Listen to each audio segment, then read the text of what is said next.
What's up guys? I made this video for one single reason, and it's safety for airsoft across the world.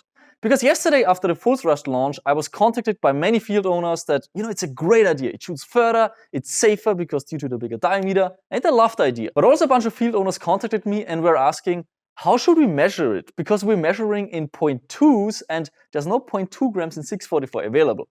And when I heard this, I was shocked actually. Because many years ago, when I started airsoft here in Austria, they were also measuring with 0.2s. But then people discovered something called joule creep, which, it's very easy modifications you can do to your gun to make it shoot within limits with 0.2s. But once you switch to heavy BBs, it shoots much more powerful, to the level where it's already getting dangerous. But to make the joule creep effect happen, you don't need to modify the gun actually. A lot of guns have it by themselves on standard, like gas blowback rifles or even HBA guns. So back then when fields in Austria were still croning on 2s and joule creep happened, there were lots of injuries. BB stuck in skin. I even had one case where safety glasses were actually broken because of joule creep. And fields in Austria adapted very quickly. They switched to croning in joules because they understood the physics behind it, and since then, airsoft is completely safe in Austria. For the purpose of this video, I built this sniper rifle which joule creeps a lot, and I also brought 0.2 grams and also 0.4 grams to show you what the joule creep effect can do. So let's say I go to a field where the people still chrono with 0.2s.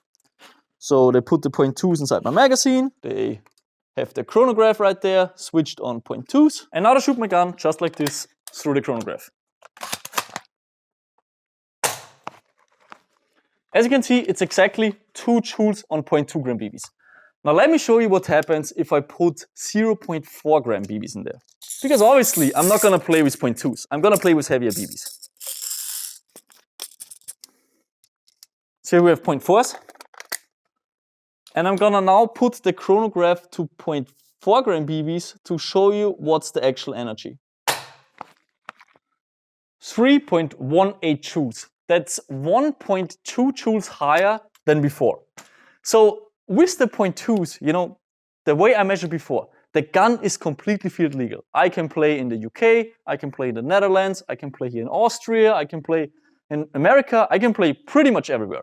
But with the actual BBs that I'm using, I'm above all the field limits. I'm actually not field legal, but because some of the fields are still chroning in 0.2s, they can't do anything against it. Even if they say, I have a feeling that this sniper is injuring every player he shoots. Something must be wrong.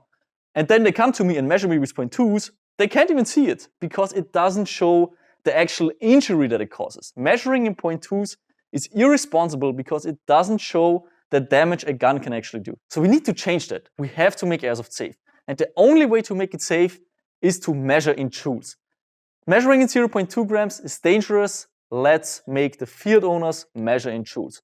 If you know any field owner out there who doesn't do it yet, please get him to adapt. And in order to help you with this, I created this document. You can download it at norwich.com/safety. And it contains all the information the field owner needs to know. Why it's important, why it's much better for safety. And at the same time, it also consists of this chart right here.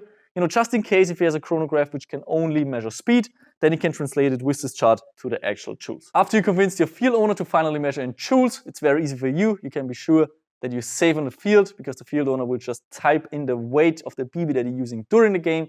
Could be a 0.3, a 0.36, or a 0.58. And this way, you can ensure that every single gun on the field is safe and also field legal. So guys, please help me to reach out to those fields that still don't measure in joules, and let's make the sport safe. Before I'm ending this video, I'm sure a bunch of you guys are curious about how the joule creep effect actually works. So real quick, the physics behind it. This gun is special because the inner barrel actually ends here. So it looks like it's a long barrel, but it's a short barrel.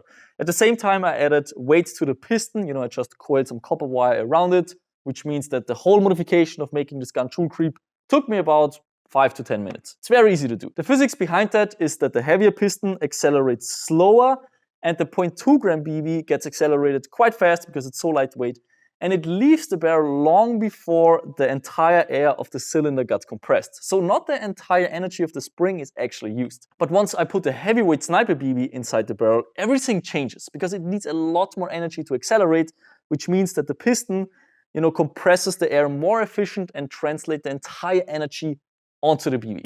And this is why it results in what we've just seen, With 0.2 grams, it's 2 joules. And with 0.4 grams, it's 3.2 joules, which is 1.2 joules more. And that makes a big difference. So this is why the joule creep effect is happening. Let's avoid that people can actually abuse this and hurt people on the field. So let's change to measuring in joules.